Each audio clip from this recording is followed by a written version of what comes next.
Members of communities affected by the Coastal Hazards Assessment Report are urged to get involved, with public seminars being held all down the Christchurch coast. The report was presented to Council earlier this month and detailed the effect of sea level rises and climate change for the next century. It suggests that many areas of coastal Christchurch and Banks Peninsula will see coastal erosion over the next 50 to 100 years. And many concerns have been made from the public about the long-term risks of their assets, especially in the east. Very, very difficult to see some areas going ahead and property prices booming when you're in an area that's doing almost the opposite. Tim says there is a lot of difference in reaction to the news from the south to the east. It's obviously not a big issue for them as it is for us. I think the feeling I got from the Sumner meeting was they feel quite protected. And, you know, even though they've got this new floodplain on their limbs, which come out on the 3rd of July, well, they're in the coastal erosion, coastal hazard, all those ones that have come out, they feel protected enough to not feel at risk. He fears that the news would deter young families from moving into the area.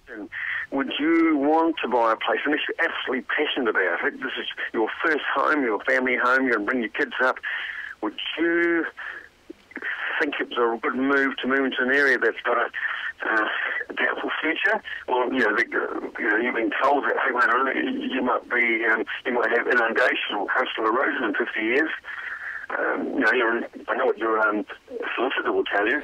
Tim has already seen people cease to build on the coast because there are just too many risks involved. I'm already seeing it. I mean, I'm not making this up. The fact is, I'm already seeing this, and I've got an example of my neighbour. $1.7 million rebuild in South Shore.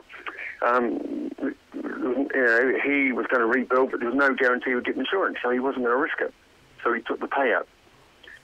Other people I know who have bought perhaps an as-is, whereas they brought it up to standard, up to they've had it done professionally, cannot get insurance.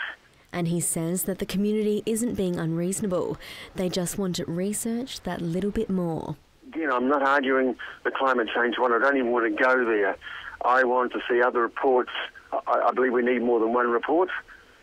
We've had a report done by a company who said this is how we see the future going for these coastal areas.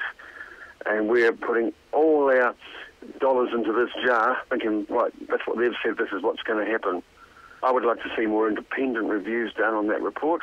Where the South Coast took the news on the chin, Tim says it's yet another hurdle for the East, who he says have been the most affected by the earthquakes. But there's so many good people trying to make things happening, and I struggle with some of the things that happen, like, we're going to lose our golf course, we're going to lose our camping ground. We have to fight for everything down here, and it starts wearing people out. And quite often we win the battles, but, should life be such a hard battle? Chelsea Daniels, CTV News.